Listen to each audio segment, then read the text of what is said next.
नमस्कार। जिस वक्त ये वीडियो शूट हो रहा है उस वक्त देहरादून के लक्खी बाग में एक बिल्डर का जो है क्रिमिनेशन चल रहा है। उनका नाम बॉबी साहनी था और कल उन्होंने 8वीं मंजिल से कूदकर आत्महत्या की।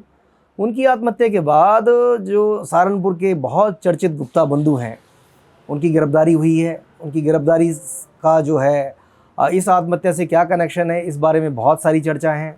आज के अखबारों में जो खबरें छपी हुई है उसमें बताया गया कि जिस कारोबारी ने आत्महत्या की है उन्होंने कुछ दिन पहले देहरादून में ही जो है पुलिस को इन्फॉर्म किया था कि उनको जो है इन गुप्ता ब्रदर्स से जो है जान का खतरा है। लेकिन कोई ऐसा देखने में नहीं आया कि इन गुप्ता बंधुओं के ऊपर कोई मुकदमा दर्ज हुआ या इनको बुलाया गया है। ये तमाम सवाल जो हैं लोगों के जहन में कि आखिरकार इस देवभूमि उत्तराखंड में सहारनपुर से आने वाले गुप्ता जो लोग हैं इतने प्रभावी कैसे हो गए। ये गुप्ता बंधु इतने जो है सक्षम और इतने मजबूत थे कि उत्तराखंड की जो पुलिस है इनको पूरा प्रोटेक्शन रहा है और इन्होंने स्वयं के खर्चे पर जो है जेड श्रेणी की सुरक्षा भी ली है। यानी कि ये जानते थे कि ये किस स्तर का काम करते हैं। इन गुप्ता बंधुओं को लोगों ने पिछले साल तब भी देखा जब औली में एक तथाकथित 200 करोड़ रुपए की शादी को लेकर चर्चा में आए थे। उस समय भी बहुत सारा वाद विवाद हुआ।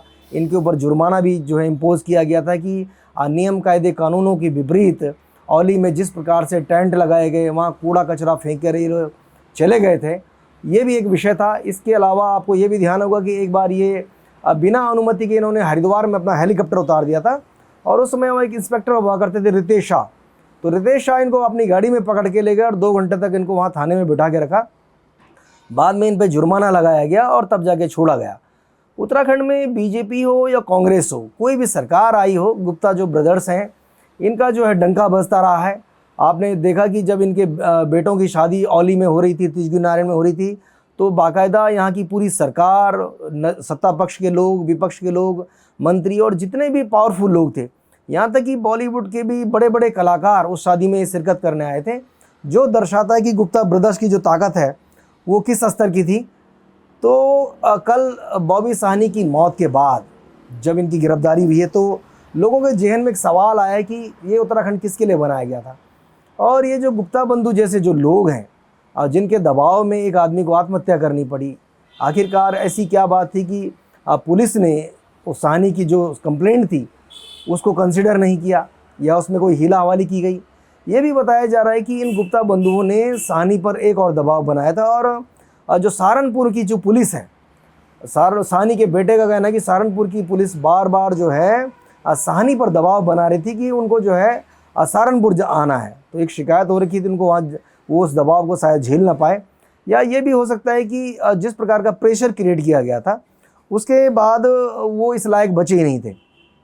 इस पूरे घटनाक्रम में उत्तराखंड में जो व्यापार को लेकर जो दृष्टिकोण है, जो उत्तराखंड के जो लोग सोचते समझते हैं, जानते हैं इन चीज़ों को, उनके बीच भी ये चर्चा आई है कि आखिरकार बॉबी साहनी को जो है आत्महत्या क्यों करनी पड़ी। आखिरकार जो है ऐसे हालात क्या हो गए, वो अपनी बात किसी को क्यों नहीं बता पाए, या उत्तराखंड में कोई उनका यार दोस्त मित्र नहीं था, या जो सरकार का उनको कोई प्रोटेक्शन नहीं मिल पाया। ऐसी भी क्या नौबत आ गई जब सारा कुछ ऑन पेपर्स चीज़ थी कि भाई गुप्ता ने उनको कितने पैसे दे रखे, उनका किस कारोबार में कितना पैसा लगा है। ये तमाम सवाल लोगों के जहन में। इस स्टेट में स्टेट बनने के बाद जिस प्रकार से बाहर के लोगों ने आकर कारोबारों में जो है अपना जो है दखल देनी शुरू की है, आज की तारीख में भी बड़ी संख्या में, बहुत बड़ी संख्या में ऐसे लोग हैं जो देहरादून में आकर रह रहे हैं। और सिर्फ स्थिति ये नहीं है कि अब वो कारोबार कर रहे हैं, बल्कि उनकी दखल इस प्रकार की हो गई है कि सरकारों में उनकी दखल हो गई है। बड़े बड़े सरकार के मंत्री, विधायक, सांसद, मुख्यमंत्री और जो बड़े पावरफुल लोग हैं वो इन कारोबारियों के घरों में इनका आना जाना है। तो क्या जो बाबा साहनी का जो आत्महत्या का जो विषय है उस पर से पर्दा उठेगा? क्या जो उनके परिवार हैं उनको न्याय मिलेगा? उस पूरे घटनाक्रम की जो तह तक कोई जाएगा। और जो गुप्ता बंधुओं की जो ताकत बताई जाती है कि कोई भी सरकार आए, कोई भी सत्ता आए, कोई भी शासन हो, कोई प्रशासन हो, वो बहुत पावरफुल लोग हैं। तो अगर इसी प्रकार के पावरफुल लोग इस स्टेट के अंदर फलते फूलते रहें तो निश्चित रूप से ये इस प्रदेश के लिए बेहद घातक होगा और उन लोगों के लिए भी घातक होगा जो लोग इसी उत्तराखंड के रहने वाले हैं, जो लोग इस उत्तराखंड में बाकायदा टैक्स पेयर हैं, वो जीएसटी देने वाले हैं, इनकम टैक्स दे के जो है और जो ठीक ढंग से जो कारोबार करते हैं, तो उन लोगों के लिए कारोबार का एक सुखद माहौल है या नहीं है। बहरहाल जो जिस साहनी बिल्डर की जो मतलब आत्महत्या हुई है, उस आत्महत्या के बाद जिस प्रकार से कुछ दिन पहले तक एक और विषय था कि इन्वेस्टर समिट हुआ है, बड़ी संख्या में लोग आएंगे, बहुत सारे एमओयूज़ की बात हुई थी, फिर ये बात भी हो रही थी कि जो कितने स्तर पर जो है उनकी ग्राउंडिंग हो गई है। तो ये इस प्रकार की जो घटनाएं हो रही हैं, इस प्रकार की घटनाओं पर अंकुश नहीं लगेगा और बाहर का व्यापारी आकर अगर उत्तराखंड के आदमी को इस प्रकार से थ्रेट करेगा कि भाई उसको आत्महत्या के लिए जो है मजबूर होना पड़ा, हालांकि इन तमाम चीज़ों की जो है गहनता से जांच भी होनी चाहिए कि इस पूरे घटनाक्रम में जो गुप्ता जो लोग थे उनकी इन्वॉल्वमेंट किस स्तर की थी, उनकी थ्रेट किस लेवल की थी, और जिस व्यक्ति ने आत्महत्या करी है उसकी भी होनी चाहिए कि आखिरकार ऐसी क्या मजबूरी आ गई और किस प्रकार की थ्रेट थी कि उनको आत्महत्या के लिए जो है मजबूर होना पड़ा।